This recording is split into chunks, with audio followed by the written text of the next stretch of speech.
I want to start today by talking directly to you. Hmm. Yeah, you, the person listening to this right now. If you've chosen to tune into this deep dive today, um, it tells me something very specific about you. It really does. You're someone who likes to learn, you're naturally curious, you're a seeker of actual information, not just the usual background noise. Right. And because you are that type of person, a learner, you are probably just utterly bombarded on a daily basis. Oh, constantly. Bombarded by the most superficial hot takes imaginable regarding society and gender and relationships. Yeah, just think about your daily routine for a second. You open an app, you turn on a screen, you glance at a headline, and it's just this relentless, deafening wall of noise. Everyone out there seems to have this rigid opinion, usually boxed really neatly into some predictable ideological corner. Exactly. Completely stripped of all nuance and humanity. It can be completely exhausting. What really is, it leaves you feeling like you're swimming in the shallow end of a very muddy pool. Yeah, constantly splashing around, expending all this energy, but you're never actually getting beneath the surface to understand the mechanics of the water itself. And the modern information age is defined by that exact paradox. We have this endless, infinite stream of commentary, right? But we suffer from a severe drought of true introspection. We really do. We are handed the polished talking points, the political slogans, the algorithmic outrage, but we completely miss the visceral reality of what those concepts actually mean when they're lived out by real human beings in quiet rooms. The nuances of human behavior just get flattened into these two-dimensional caricatures. Exactly. And that flattening is exactly why we're doing this today. The mission of today's deep dive is to completely strip away all of that noise. All of the algorithms, all the cultural baggage. All of it. We are going to look at a profoundly unique, highly unusual piece of writing today. We have a stack of excerpts here from a deeply personal essay. It's titled The Psychedelic Lens on Masculinity. Right. And our goal here is to get down to the raw, visceral, beating core of what it means to examine the concept of masculinity, but to do so from the outside looking in. And the perspective of the author is really what transforms this from your standard societal critique into a deeply compelling psychological exploration. Yeah, we are definitely not looking at a sterile academic sociology paper here. Not at all. Far from it. Let me give you the overview of what we're working with here, because the context is literally everything. It is. This source text is written by someone who identifies as a gay male. And professionally, he is a trained child and adult psychiatrist. Which right away gives us a very specific dual lens perspective. Exactly. He explicitly states in the text that he views masculinity as the other. He is observing it. But he doesn't just, sit back in a leather chair and write some detached clinical observation about it. No, he utilizes a psychedelic state of expanded consciousness to viscerally, emotionally, and physically explore what the masculine force actually is. He dives headfirst into it to feel it. Looking closely at both its absolute ideal forms, the protective world-building forms, and its most unevolved, primitive, destructive states. But before we delve into the actual visions and experiences he records, we have to set the stage properly regarding that psychedelic state. Yeah, we need to be clear on that. The author himself sets a very specific, careful caveat right at the beginning of his notes. He's meticulous about defining what this psychedelic exploration is, and perhaps more importantly for your trust as a reader, what it is not. Right. He makes it absolutely clear that he's not claiming some supernatural, mystical ability to literally possess another person's body or hijack another person's lived experience. He uses a really specific philosophical phrase to establish this boundary, doesn't he? He does. He calls it the narrow, accurate interpretation of solipsism. Okay, let's unpack this, because Right. solipsism is a pretty heavy philosophical term. It is. Usually when people hear solipsism, they think of extreme arrogance, like the idea that only my mind exists and the rest of the universe is just an illusion. But he's using it here as a strict boundary of humility, isn't he? Exactly. He is using it as an ethical and epistemological guardrail. In this narrow, accurate interpretation, he's acknowledging the fundamental limitation of human consciousness. You can only ever truly know your own mind. Right. He acknowledges that his consciousness cannot literally take over the vessel of another human being. He isn't claiming to speak on behalf of all men or speak on behalf of all women or all single mothers. He states very clearly that only the consciousness who embodies a specific vessel for their entire life can speak to the absolute authenticity and intensity of living through a specific event. Because only the person who actually lived it carries that memory and that physical scar forever. So what is he actually doing then if he's not taking over someone's mind? What he's describing is the power of the psychedelic expansion of consciousness to allow a person to experience another's reality intensely and emotionally, but entirely within their own mental framework. He says it's beyond conceptual understanding. Yes, it's not about thinking about someone else's pain. It's about feeling it down to the cellular level. To illustrate this, he asks the reader to imagine pondering the loss of a child while in this expanded state. Right. Your consciousness is freely flowing, the barriers of your ego are lowered, and suddenly every cell in your body is crying out for a loss you haven't physically experienced in the real world. But you are emotionally enduring it with absolute crushing reality in that brief, chemically altered moment. It's radical empathy fueled by altered brain chemistry. Radical empathy. I love that phrasing. And with that caveat firmly in place, knowing he isn't claiming to speak for anyone but himself, he goes straight into this conversation. He speaks directly to the concept of masculinity. He approaches it almost as if it's a sentient, breathing entity sitting in the room across from him. Which is a wild way to frame it. It is. And he asks this massive, probing foundational question. He asks, what specific aspect of the totality of consciousness do you embody? He's essentially asking the core question of our modern era. Is masculinity just a social construct, like a set of rules we made up and debated on the internet? Or is there something inherent, something biological, something consistent and undeniable about it? And to frame that inquiry, he utilizes the lens of non-duality. He presents the idea that if the totality of existence is a whole circle, a complete unit of consciousness, and it splits into a yin and a yang to experience itself. One of those poles is femininity, and the other is masculinity. Exactly. But to answer his own question, to figure out if this force is inherent or constructed, he realizes he cannot look at modern human society. Modern society is just way too layered with culture, religion, and politics. Too much noise. So, to find the purest trace of this force, he looks to raw nature. He searches for the visual, biological metaphors that isolate this force before civilization ever got a hold of it. And the imagery he pulls from nature to describe this primal force is incredibly intense. It's very vivid. He describes looking out and seeing two male lions. They're majestic, with these massive, flaring golden manes. But they aren't just sitting there looking regal. No, they're up on their hind legs, violently, brutally mauling each other. There's blood and roaring. Then his vision pans over to two powerful silverback gorillas in the jungle, Beating their chests. the sound echoing through the trees, lunging at each other with pure, unadulterated physical power. And then, seamlessly, he brings that exact same raw, aggressive energy right into the human realm. He sees two human males fighting each other. But because we're civilized humans, we've ritualized it. We've placed it inside a steel cage and turned it into a billion-dollar sport like the UFC. He looks at this continuum, from the lion to the gorilla to the human cage fighter. He looks at the blood, the sweat, the sheer physical output of this violence, and he asks the entity of masculinity, what is this aggression? Where does this come from? When he analyzes the underlying psychological and biological drives connecting the lion, the gorilla, and the cage fighter, he completely strips away all of our civilized, polite veneer. What does he find underneath? He identifies a singular, unyielding drive. The drive for domination. He Domination. points to the physical fight for domination, the deeply ingrained need for competition, this desperate, almost addictive thirst for victory. It is the triumph of winning, of standing over a defeated opponent. And he asks the crucial biological question, why? What is the ultimate evolutionary goal underlying all of this chest beating, this mauling, and this cage fighting? The answer he finds is raw and primitive. It is the right to mate. It is the right to pass on your specific genetic code to the next generation. It is the absolute unvarnished reality of survival of the fittest. He writes directly to the masculine force, you love the competition, you love the challenge, you love the feeling of dominating your opponents. That desire for dominance isn't just some toxic trait we learn from watching action movies. According to his psychedelic observation of nature, it is the foundational biological engine of the masculine force. And this leads him to pose a hypothetical question that honestly stopped me in my tracks when I first read it, because it highlights the sheer volume of this energy. It's a terrifying thought experiment. It is. He asks us to imagine a biological scenario where human males couldn't self-release, if they couldn't masturbate, like many mammals in the wild cannot. and they were biologically forced to hold in their entire life's worth of libido and sexual energy until they successfully copulated. Just sit with that for a second.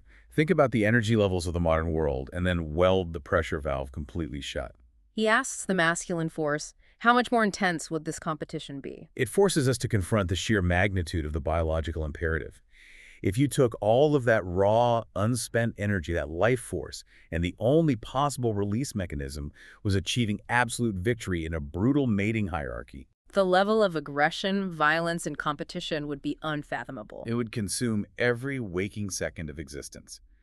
The author uses this hypothetical to highlight just how potent this underlying evolutionary drive actually is, Because modern conveniences, societal norms, private behaviors, they've somewhat masked or diluted the daily expression of this energy. making it easy for us to pretend it's just a social construct. Right, but the baseline biological engine is a raging furnace of competitive drive. Which brings us to the natural and, frankly, somewhat uncomfortable next step in his exploration. Yeah, let's say the battle is over. The lion has won, the gorilla has beaten his chest, the UFC fighter has his hand raised, the victory is secured, and copulation happens. But then what? What happens the morning after the biological imperative is met? The author asks these very blunt questions about male nature post-copulation. He asks the masculine force directly, once the act is done, is it in your inherent nature to just spread your seeds everywhere? What's fascinating here is how he validates this biological question by looking directly at human history. He doesn't just theorize about what a human male might do. No, he looks at the historical and social record. Exactly. He looks at what actually happens when the masculine force is given absolute, unchecked authority and limitless resources. He points to the kings of old. He points to the emperors who ruled vast continents. The sultans. Historically speaking, across different cultures and continents, when a man has total, unquestionable power and faces absolutely zero societal or financial pushback, what does he invariably do? He builds a harem. He builds a harem. He gathers as many mates as possible to cast the widest genetic net possible. The author confronts the masculine concept directly with this, challenging it by asking, if you could choose without consequences, would you have a harem? Be honest. He is bypassing all the moral judgments of modern polite society and asking a purely biological, instinctual question. If there were no financial ruin, no social shaming, no emotional fallout, what would the raw instinct dictate? And this leads to what he identifies as one of the major divergences in human reality. When the female gets pregnant, does the primal masculine force inherently stick around to nurture, or does it wander off to spread more seeds in the next valley over? I want you, listening to this right now, to pause and really reflect on this specific point. Think about how often our modern society attributes behavioral issues, relationship breakdowns, the pain of infidelity, and general societal friction to a lack of morals or a failure of character. We debate endlessly on talk shows about commitment and modern dating dynamics. But if we honestly acknowledge this raw biological baseline, this undeniable historical reality of emperors and harems, this inherent evolutionary drive to scatter seed for genetic survival, does it completely change how we view the immense effort required to maintain a modern monogamous relationship? Does it reframe fidelity entirely? Instead of viewing fidelity as a natural default setting that people are just inexplicably failing at, it reframes fidelity as a significant daily triumph over a very powerful, deeply ingrained, primitive imperative. That completely shifts the perspective. It makes loyalty an active choice of willpower rather than just a passive state of being. And the author doesn't just leave this heavy realization hanging in the realm of theory. He shifts gears entirely, and the tone of the essay changes with it. We move abruptly from the primal, almost animalistic urge of the savanna and the octagon right into the heavy, profound consequences of that urge. Because the consequence of that copulation, of that momentary release of energy, is the creation of a human life. And this is the moment where the author's professional background completely takes the wheel. He shifts from being a philosophical psychonaut pondering lions to being a highly trained, clinically focused child and adult psychiatrist. He looks at the infant and asks, what does it actually take to raise a human life? It's a vital and grounding pivot. He notes the biological reality that while many mammal mothers in the wild raise their young entirely alone, like the mother bear or the mother tiger operates as a solitary unit, human beings are incredibly uniquely complex. Our brains take years to develop. Our physical vulnerability lasts for a decade or more. So he asks, what does it take to raise a healthy human child? Not just to keep it breathing, but to raise it to be a functioning, adaptive adult. And to answer this, he provides a very specific clinical framework. He calls it a healthy adaptive CONAF. Konaf, let's really dig into this because he meticulously breaks down this framework. He outlines three fundamental structural needs that make up this Konaf. And more importantly, for his exploration of masculinity, he explores exactly how these load-bearing pillars are fractured when the masculine force, the father, is missing from the equation. The first pillar of the Konaf framework is safety and security. At a baseline physiological level, a child needs good health, reliable food, clean water, safe shelter, sleep, and rest. They fundamentally need to feel physically safe in their environment. Now, the author is very clear and careful here. A single mother is absolutely capable of obtaining and providing these things. Women do it every single day? They do. But, and this is a massive, exhausting but, she has to provide this safety while simultaneously guarding against the world. The author specifically writes that she must guard against other people, against other males. She is carrying the burden of provision hunting, gathering, or working a modern job, and the burden of physical and social defense simultaneously. It is an extraordinary, taxing, relentless undertaking that splits her energy. So the single mother can cover the first pillar, but at a massive personal cost. The second pillar is affirmation, love, and belonging. And this is where the text gets incredibly painful to read. It really does. Because when a father is missing, when the masculine force chose to wander off and spread seed, this pillar of belonging is deeply structurally fractured. To illustrate this, the author uses his psychedelic empathy to step entirely into the shoes of the abandoned mother. He imagines the impossible, heartbreaking dialogue she eventually has to have with her growing child. Imagine the psychological weight of having to explain this reality to a child asking where their dad is. He writes the mother saying, "Oh, your dad left because he was horny, and we fucked, and then he left. And knowing that I was pregnant, he didn't give a damn about me or you." It is a devastating, unfiltered articulation of abandonment. It removes all the polite societal excuses like, we grew apart or he wasn't ready, and boils it down to the raw biological betrayal. And the author goes further, using his psychiatric lens to explore the permanent psychological scar left on the child who hears this. The mother wonders out loud where the father is, guessing correctly that he is probably with another woman, potentially having other children he doesn't care for. But the author points out a deeply tragic, complex psychological twist for the abandoned child. If that absent father does eventually settle down somewhere else, if he finally overrides his primitive urge and actually stays to care for a new set of children, it doesn't heal the first child's wound. No, it actually makes the pain of the original abandonment exponentially worse. That first child is left staring in the mirror, burdened with this agonizing internal monologue. Why them, but not me? What's wrong with me? What's wrong with me? Let's just pause on that phrase. The child internalizes the father's biological imperative as their own personal failing. They think they weren't worthy of protection. That is a scar that dictates attachment styles and self-worth for a lifetime. And then the author brings us to the third pillar of CONEF, competence and capability. A child doesn't just need to survive. They need to feel competent to navigate the world independently. The author argues that a key part of building this robust competence is having a father figure there to help teach, guide, and train the child right alongside the mother. It provides a duality of perspective, a balance of masculine and feminine problem solving. So, right off the bat, if the father wanders off to fulfill that primal urge from Section 1, all three of these foundational needs, safety, affirmation, and competence, are significantly fractured. The child's foundation is cracked before they even learn to walk. It is crucial here to highlight the author's clinical nuance. He is a psychiatrist. He knows humanity doesn't operate in absolutes. He is not making blanket black and white declarations that children without fathers are doomed. Right. He goes out of his way to state that there are many amazing, heroic single mothers who work incredibly hard, putting in relentless overtime physically and emotionally to successfully fulfill the CONAF for their children. It is absolutely possible to bridge the gap, but it is unequivocally, undeniably harder. Furthermore, he explicitly notes that gay parents can perfectly fulfill the CONAF. He's actively ensuring that the reader understands his framework does not rely on rigid, traditional heteronormativity. A child needs the forces of protection, provision, love, and guidance. The gender of the parents providing those forces in a modern context is secondary to the presence of the forces themselves. I'm glad you brought that up because he is very careful to define the energy, not just the biological sex of the modern parent. And he also points out the dark, terrifying flip side of this equation. Just having two biological parents physically present in a household does not magically guarantee a complete and healthy conaf.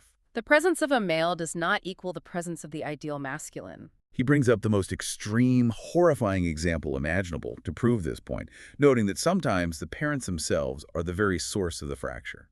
He cites incestual rape within the home. The mere physical presence of two people in a house doesn't equal safety if the masculine force present is operating entirely on predatory, primitive drives. If we connect this to the bigger picture of the essay, what the author is doing here is forcefully pushing back against a very popular modern narrative. He's dismantling the idea that the need for a protective, providing partner during pregnancy and early child rearing is just some arbitrary, oppressive societal rule that the patriarchy invented to control women. He argues through the lens of biology and clinical psychology that it is a harsh, undeniable historical reality.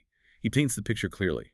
A pregnant woman or a mother physically holding a vulnerable nursing infant simply cannot navigate an unfriendly competitive world with the same unburdened freedom as a solo male. That vulnerability was true back in the days of hunting and gathering on the plains, and he argues it remains fundamentally true in the modern era of commuting to an office, fighting for promotions, and earning money for survival. The physical and energetic vulnerability of creating life is inherent, which makes the need for a protective force equally inherent. Here's where it gets really interesting, and I need to dramatically shift the tone here because the source text takes a profound, deeply emotional plunge. We've looked at the biology of the apes, we've looked at the clinical psychology of child development and CONAF. But then, the author drops the clinical detachment entirely. He takes the reader straight into the most deeply personal, highly emotional, and painful part of his psychedelic journey. He strips away the title of psychiatrist and takes us through a visceral first-person experience of intimately falling for what he calls the unevolved form of masculinity. It is a story of profound, intimate betrayal. And the sensory details he uses to describe this arc are just staggering. He asks the listener to feel it with him. In this expanded psychedelic state, the author allows himself to fully feel the magnetic, almost intoxicating allure of the masculine. He drops all defenses. He speaks directly to the entity, confessing this deep, raw appreciation for its form. He describes the initial visual intoxication, the handsomeness, the broad physical physique, the way this person carries themselves in a room, the way they talk, the way they smile, the way they laugh. He captures that incredibly specific electric tension of early attraction, that precise moment where you notice both their profound, intimidating confidence and their subtle, endearing nervousness. You can physically feel the heat radiating off the text in these passages. He describes the delicate dance of flirtation, the attempt to play it cool while a fire is actively igniting in both of their hearts. And then he describes the culmination of that tension.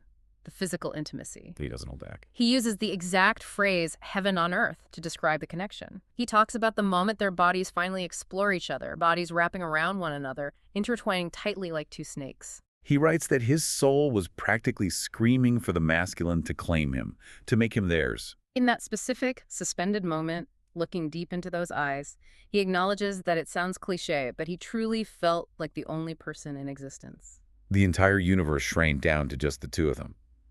He writes, if sensations could fly, we'd reach the heaven. It is the absolute zenith of human connection and presence. But the author utilizes that peak of euphoria solely to set up a brutal, immediate, and devastating contrast.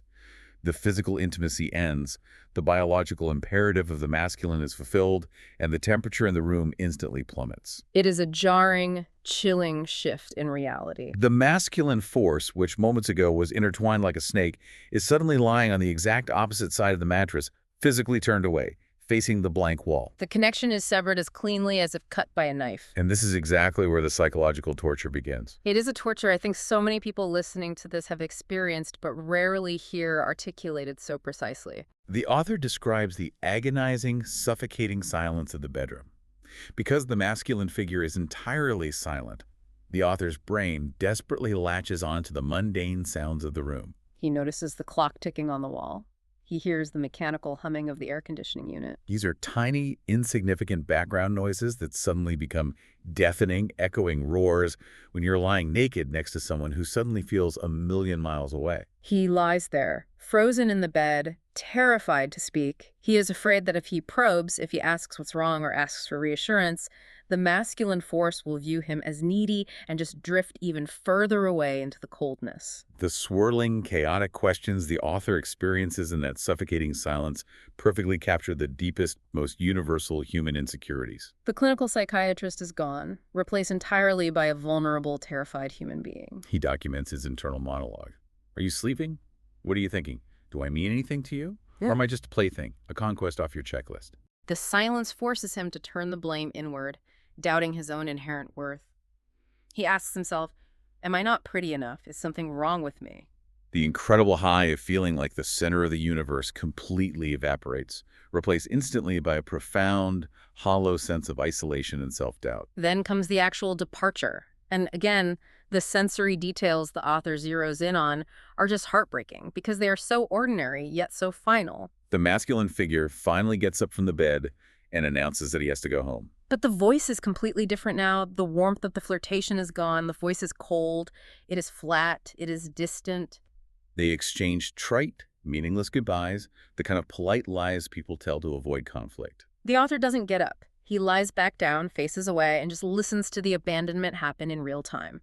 He hears his own ragged breath, his own racing heartbeat, and then he hears every single mechanical sound of the departure. He lists them meticulously. The rustling of clothes being pulled back on, the sharp click of the belt buckle, the thud of the shoes, the sliding of the cell phone into a pocket, the metallic jingling of the keys, the heavy footsteps walking purposefully toward the door. The creaking of the hinges, the definitive click of the door shutting. The fading echo of footsteps in the hallway, and finally, the long, heavy, unbearable silence of the night settling over the empty room. The author distills this agonizing sequence into a profound philosophical realization.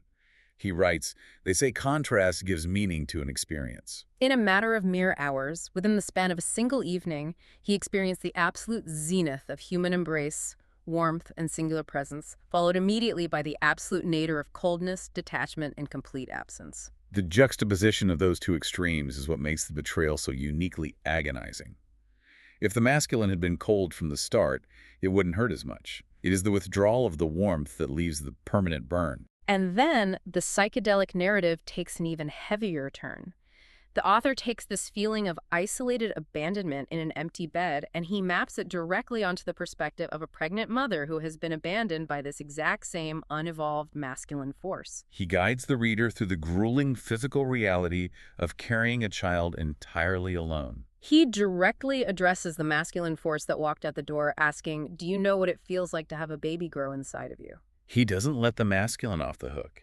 He lists the relentless physical toll of gestation, the intense constant pressure on the internal organs, the heavy shifting weight, the jarring internal movements, the chronic nausea, the bone-deep exhausting fatigue, the volatile hormonal mood swings. He frames all of the suffering as the literal physical price of having a living being form out of your own flesh and blood. Having established that immense physical sacrifice, he then unleashes a series of repetitive, incredibly powerful, piercing questions directed squarely at the absent father. They're accusations born of pure, unadulterated agony. The repetition acts like a hammer striking an anvil. He asks, "Where were you when I gripped the bedsheet screaming in agony during labor? Where were you when our child came home crying, utterly broken, because all the other children have a father to protect them? Where were you when I had to stand alone and argue with aggressive men who were actively trying to take advantage of our vulnerability?" You can feel the heat of the anger practically rising off the page as he asks these questions.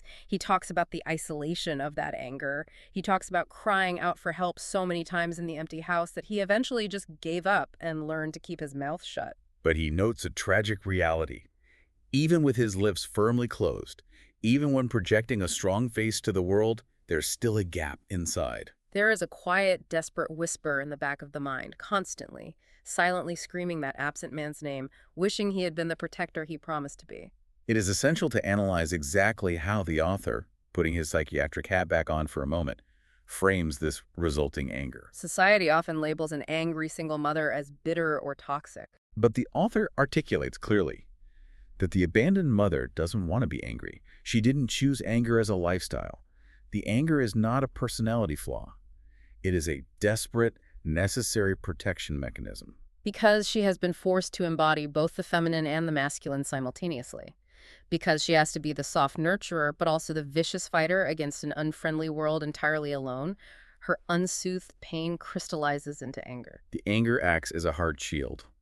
It compensates for the masculine's absolute failure to provide the first pillar of Konef protection. And as the author tragically notes, this hardened anger also serves to mask her own internal shame, compensating for her perceived failure in trusting and choosing that unevolved man in the first place. So we have thoroughly explored the unevolved, primitive, abandoning side of the masculine. We've seen the raw biological drive, and we felt the immense generational pain it causes when it operates without constraint. But the author doesn't just leave masculinity in the dirt. He doesn't conclude that masculinity is inherently evil. He shifts the tone of the essay entirely. He steps back out of the sorrow, wipes the tears away, and looks at the awe-inspiring, world-shaping potential of the masculine force. He asks the ultimate question. How do we define the pure distillation of these masculine traits when they aren't corrupted by selfishness? What does the ideal look like? To define the ideal, he looks at the core essence of what masculinity actually is. He describes it fundamentally as a force of sheer, undeniable will. It is a kinetic energy that penetrates, asserts, dominates, and shapes reality itself. It is a state of being that looks at the chaotic natural world and wants to bend it to its specific desire. The epic, sweeping imagery he uses here is incredible. It's a stark contrast to the quiet, ticking clock of the bedroom. He compares this pure masculine will to a pair of massive swirling hands trying to spin tornadoes and dictate the rotation of galaxies. He compares it to a colossal knife cleaving straight through solid rock to conquer a mountain. He calls it the unyielding dam that forcibly diverts the path of raging rivers, the sheer volume of soil that fills deep lakes to create new land. It is the raw, uncompromising power to alter the physical universe. And the author takes this epic, world-bending geological power and applies it directly to the concept of the ideal masculinity in human relationships. Now, he is very careful to explicitly avoid using the trendy term divine masculinity. He acknowledges that phrase can sound a bit woo-woo, overly spiritual, or disconnected from reality for some practical readers. He grounds it. He just wants to know, what is the absolute ideal version of you? When that world-bending power is harnessed for good, what is the ideal lover, the ideal husband, the ideal father? His vision of this ideal is beautiful precisely because of its steadfastness. It isn't about grand romantic gestures. It's about immovable reliability. The ideal lover, according to his psychedelic vision, is someone who simply remembers you, someone who actively appreciates, deeply treasures, and fiercely cherishes their other half. The ideal husband is a man who takes those traditional wedding vows authentically and with deadly seriousness. He specifically alters the classic phrasing, writing, to love and to hold, through thickness and thin till death do us part. It is about a willingness to share a life entirely without holding a piece of yourself back. In absolute joy and crushing sorrow, in physical pleasure and agonizing pain, in the superficial moments of daily life and the profound moments of existential crisis. And when applied to the role of a father, the ideal masculine takes that terrifying world-bending power, that raw ability to cleave mountains and divert raging rivers, and uses it solely and exclusively to protect and provide for the family unit against an inherently unpredictable, unfriendly world. The author conceptualizes this dynamic as a fair trade. It is an energetic exchange. The masculine force offers this absolute, unbreakable, ideal protection and material provision. It acts as the shield and the spear. In exchange for this total dedication, he receives the ideal version of femininity as a lover, a wife, and a mother.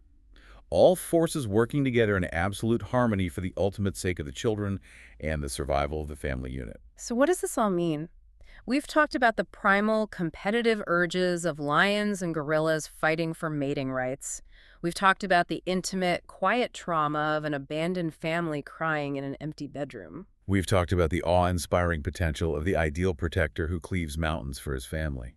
But the author doesn't stop at the front door of the family home. He takes this entire philosophical framework and scales it up to the massive global stage. Right, because humans are fundamentally social, tribal animals. We do not exist in isolated vacuums. The author maps out the sociological progression perfectly. One successfully protected couple joins with other couples. Those families join other families. They form tight-knit groups, which evolve into larger tribes, which build sprawling cities, and eventually they draw borders and declare massive nations. The masculine force scales up with them. And all of these groups, from the small tribe to the massive nation, exist on a single planet with strictly finite resources. There is only so much arable land. There is only so much fresh water. There is only so much oil and mineral wealth. So on a macro level, each of these massive societal groups is desperately fighting to fulfill their own collective CONAF, their own national safety, security, and competence. And the author points out a terrifying variable. When you add modern technology to this primitive mix, the stakes change entirely. We don't just secure basic resources for survival anymore. We turn those resources into luxurious conveniences, into digital hyperstimulation, and most dangerously, into advanced weaponry. We use technology to artificially enhance our dominance and ensure our superiority over neighboring tribes. And that drive, he says, leads us directly, inevitably, to the doorstep of violent conflict and global warfare. This raises an important question, perhaps the most critical, urgent question of the entire text. What happens when this massive, reality-bending, aggressively competitive masculine force is applied not just to a single-family unit fighting for a patch of land, but to the fragile ecosystem of the entire planet? If the masculine is the driving force of civilization, what is its ultimate responsibility on a global scale? The author makes a desperate, incredibly beautiful plea here to the masculine entity. He argues that if the core definition of the masculine is the ultimate protector and provider, then the ideal masculine should be acting as the protector for generations to come. True protection isn't short-sighted. It shouldn't just be about violently securing resources for a single house today. It should be about meticulously protecting the entire planet we call home for tomorrow. The ideal masculine operating at its highest frequency should be actively ensuring that our descendants have sustainable shelter, clean air to breathe, unpolluted fresh water to drink, and healthy, non-toxic food to eat. He essentially expands the definition of family to its absolute widest biological limit.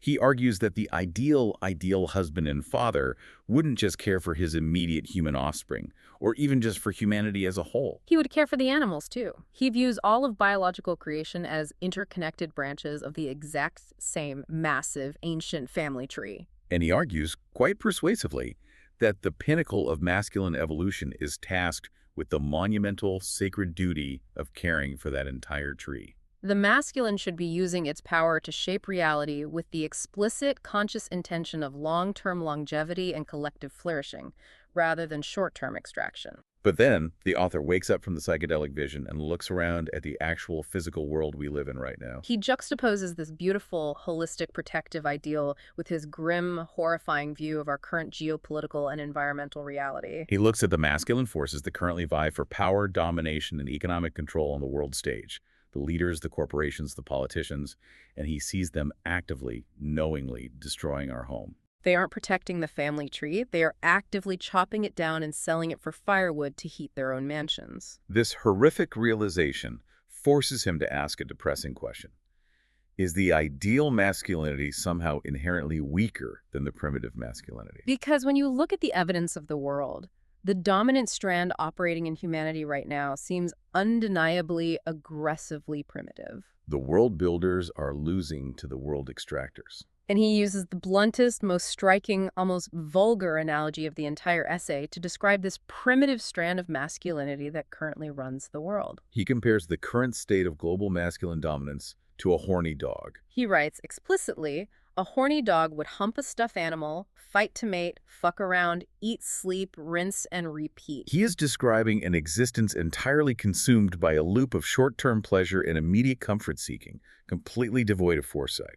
He looks at the state of the world and asks the masculine force, where is the basic intelligence for survival and longevity? Human beings pride ourselves on our massive frontal lobes, our logic, and our reasoning, but on a macro scale, we are acting with the exact same blind, destructive impulse as that dog. The author's personal daily despair really bleeds through the text in these final sections. He talks about his everyday existence, walking around the streets of a dying world, harboring an ongoing, silent, existential crisis. He describes the experience of silently probing the eyes of the random men he passes in real life, on the street, in the grocery store, in the clinic. He is desperately searching their eyes for any glimmer, any trace of that ideal protective masculine. He is silently, telepathically asking them, You're aware of what's happening to the world, right? You care, right? You're actively trying to do something, anything to stop it. But he admits that he catches himself staring too long, abruptly looking away because he's worried he'll come off as too intense or crazy. And this highlights a tragic, absurd disconnect in our modern culture. He points out that it is completely 100% normal for groups of men to stand around for hours and talk endlessly about the stock market. It is entirely acceptable to obsess over sports statistics, career trajectories, sexual conquests, making money, and buying fast cars. It's normal to debate what he accurately calls circling the drain politics, arguing over the arrangement of deck chairs on the Titanic. But to openly, earnestly, and emotionally discuss the flourishing of our planetary family tree, to sit down with a group of men and talk about protecting the long-term future of biological existence. That is considered bizarre. That is considered abnormal. That is absolutely not something you bring up in polite, everyday conversation without being labeled an alarmist or a radical. This deep cultural disconnect leaves the author finding himself oscillating constantly between two very different emotional states. On one hand, he falls into deep pessimism. He looks at the data, looks at the culture, and believes that the ideal masculine is already entirely dead and gone. In those moments, he decides he just needs to focus purely on himself and his immediate survival, because waiting for a collective, societal savior is a pointless, naive exercise. But on the other hand, he maintains a fragile, enduring, almost irrational hope. He clings to the belief that maybe, just maybe, the ideal masculine is actually working quietly in the background, unrecognized by the loud, primitive culture, and that one day, the fruits of that silent protective labor will reveal themselves and save us. He wonders deeply about the mechanics of change, how a collective global transformation of the masculine force can even happen if we don't first achieve individual transformation in the hearts of single men. We have covered a truly massive amount of intellectual and emotional ground today. We started by looking at the raw, primal biological drives, the undeniable reality of gorillas beating their chests and fighters seeking dominance in the UFC. We moved from that primal violence down into the deeply personal, agonizing, quiet trauma of a mother abandoned in a cold bedroom, forced to act as a shield for her child. And then we scaled that exact same dynamic all the way up to the global stage, examining the existential threat posed by an unevolved, primitive masculinity that is actively, blindly destroying the only planet we have to secure short-term comfort. The author leaves us hanging in that exact uncomfortable tension. He wishes he could wake up from this psychedelic reality, hoping it is all just a bad nightmare, but knowing deep in his bones that it isn't. It is the reality we have built. As we conclude this deep dive, I want to leave you, the listener, with one final, deeply provocative thought. This is drawn strictly from the very last lines of the author's text. After everything we've discussed, he states that masculinity and femininity are, ultimately, two poles of the infinity, a differentiation from the one. I want you to really think about that specific word, infinity. If we view our existence not just as an 80-year lifespan, but as stewards of a biological and spiritual infinity, then concepts like environmental sustainability and generational longevity are not just trendy, left-wing political buzzwords. They are the absolute, implicit, non-negotiable conditions and mathematical requirements for infinity to actually continue existing. And he hints that this is just the beginning of his exploration. He mentions that in his future writings, he plans to take this exact same expanded psychedelic lens and apply it to the massive concepts of human war, the network of fungi and psychedelics, and the structures of global religion. But before we get to those future explorations, I want you to consider this profound question for yourself based on today's material. If the ultimate highest role of the ideal masculine is to ensure infinity by fiercely protecting the future of the family tree, how does that completely and utterly rewrite what our modern society currently defines as a successful man? Our current primitive metrics for male success are almost entirely based on individual wealth, physical domination, and the ruthless extraction of resources. But are we ready for a massive collective transformation? Are we truly ready for a world where shaping reality isn't about clearing a mountain to hit a quarterly profit margin, but about meticulously, lovingly maintaining that mountain so that the family tree can survive forever? That is an incredibly heavy, profound question to walk away with. I want to sincerely thank you for coming along on this intense journey with us today. It is not easy to bring such a deeply challenging, emotionally raw, and intensely human set of notes to the table and force yourself to stare them right in the face without blinking. But that is exactly what it takes to get beneath the superficial hot takes and actually understand the world we live in. I leave you to ponder the massive, terrifying gap between the primitive horny dog and the reality-bending protector, both in your own personal life and in the sprawling world around you.